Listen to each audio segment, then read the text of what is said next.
am Ankita Robin and welcome to SG Global News. From the conversion of a former Satanist to Christianity during a worship event in Tampa to the beginning of a month-long pilgrimage of the relics of St. Teresa of Lisieux through the US, we have many stories to cover.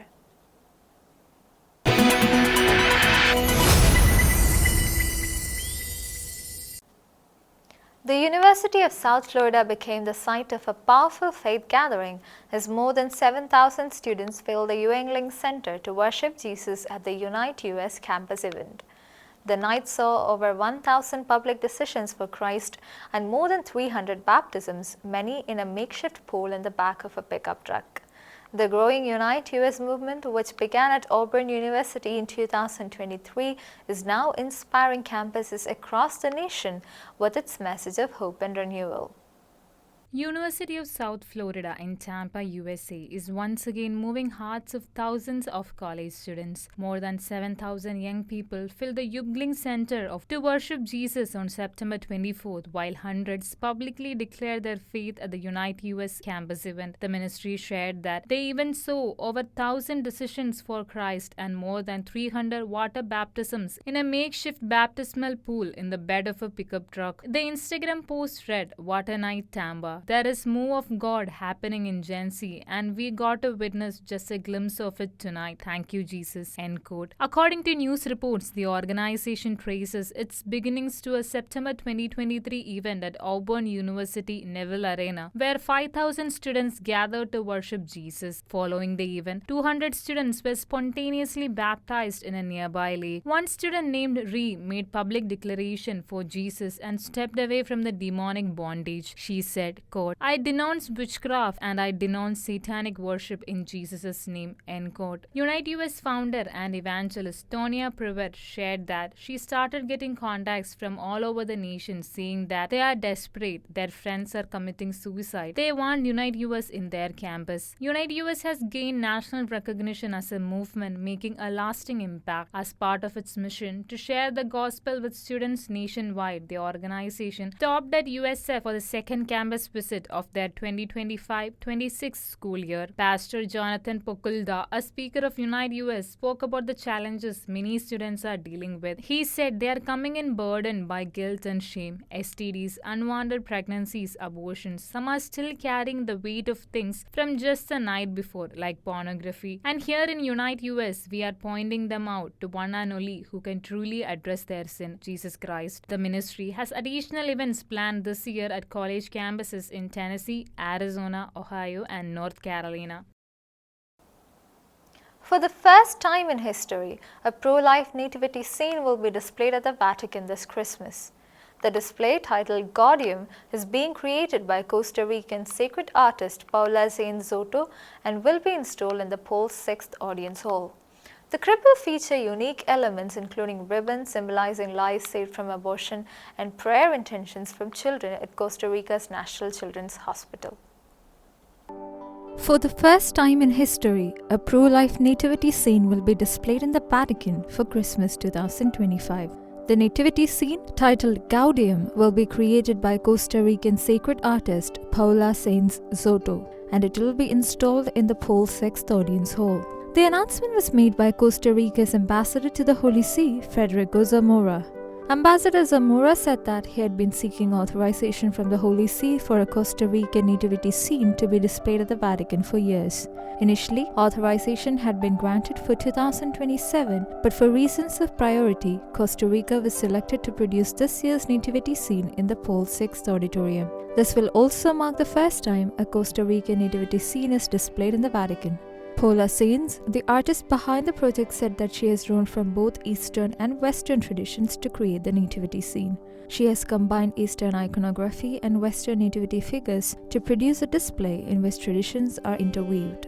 Sainz, having noticed a lack of representation of the Virgin Mary's pregnancy in Byzantine iconography, developed a proposal to incorporate it.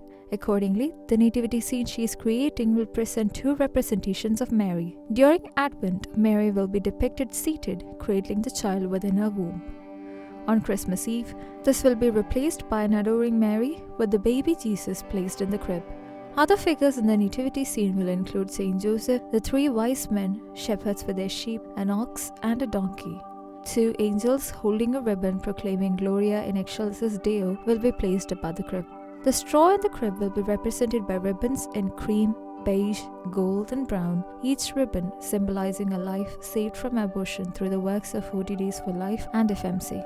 Combined, these movements have officially saved 25,600 babies from abortion. Each ribbon will represent one of these lives. In addition, 400 ribbons bearing prayer intentions for minors hospitalized at the National Children's Hospital will be included in the nativity scene, making it the first nativity display in the church's history to explicitly celebrate a pro-life cause. It will be inaugurated by Pope Leo on December 15th. A youth baseball coach in Katy, Texas was struck by a stray bullet during a pre-game prayer on September 21st, but is expected to make a full recovery. Authorities say the shots came from suspects shooting target in a nearby pasture nearly 700 yards from the field. 3 men have since been arrested and charged with felony deadly conduct as the baseball facility moves to tighten security before reopening.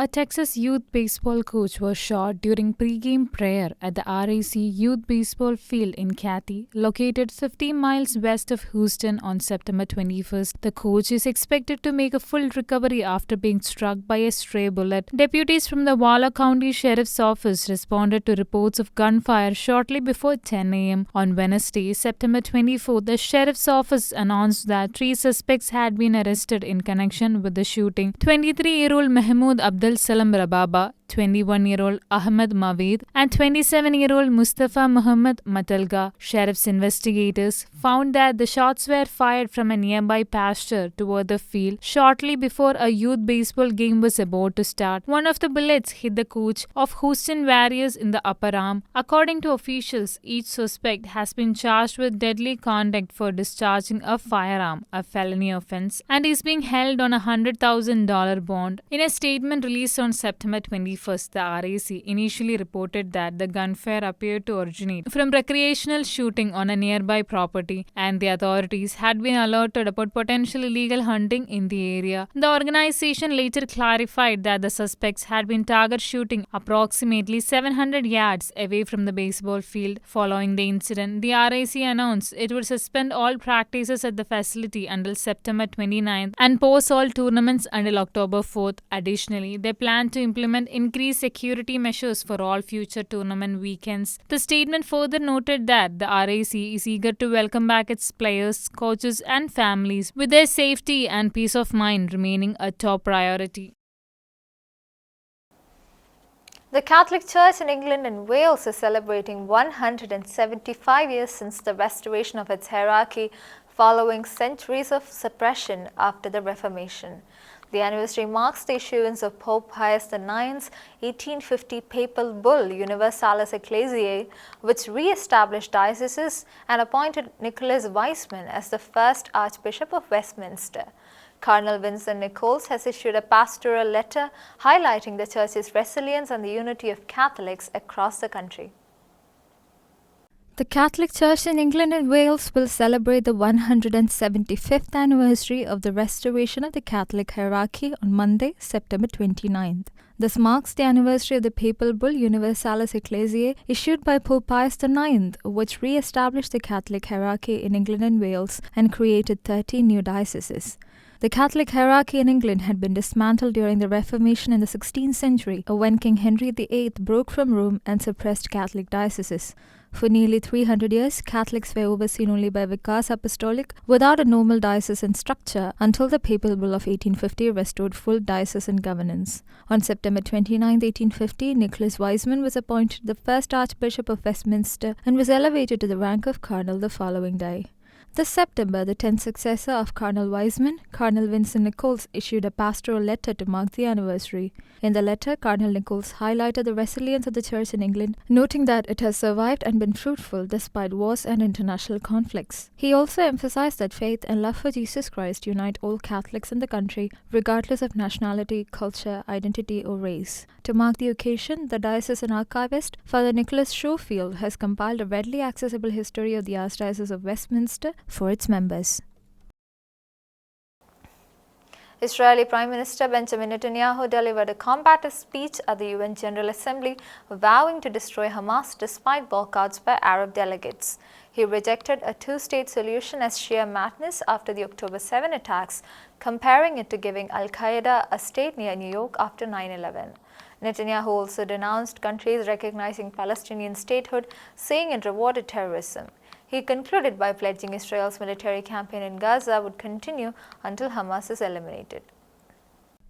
Israeli Prime Minister Benjamin Netanyahu delivered a defiant speech on Friday to fellow heads of state at the United Nations General Assembly, addressing topics such as the recent Hamas incursion into Israeli territory, despite a walkout by various nations during the middle of his remarks. In his 45-minute speech, he asserted that his country would finish the campaign against Hamas in Gaza. The significant announcement came at a time when US President Donald Trump had rebuffed Israeli Defense Minister Israel Katz's plan to annex the West Bank. As Netanyahu continued, he faced vocal opposition from several members of the audience, including delegates from Arab nations. Many seats in the hall remained vacant, with Iran's empty chairs filled with the display of photographs of children whom Tehran claimed were killed during Israel's military campaign there in June. Netanyahu then turned directly to Hamas's atrocities, particularly those committed during the October 7th massacre. He argued that the two-state solution was sheer madness, stating, quote, "Giving the Palestinians a state 1 mile from Jerusalem after October 7th is like giving Al-Qaeda a state 1 mile from New York City after September 11th, end quote. He also sharply criticized several countries' decisions to recognize Palestinian statehood, contending that such actions would reward Hamas's terrorism against Jews. Concluding his address, he vowed to continue the offensive in Gaza until what he called the last remnant of Hamas had been eliminated from the Strip. Vodi Baucham Jr., a well-known evangelical pastor, theologian and author, has died at the age of 56 following an emergency medical incident. Born in Los Angeles, he became a leading defender of biblical authority and later served as Dean of Theology at the African Christian University in Zambia. He also helped launch Founders Seminary in Florida and wrote several influential books, including the bestseller Fault Lines. He is survived by his wife Bridget, their 9 children and multiple grandchildren.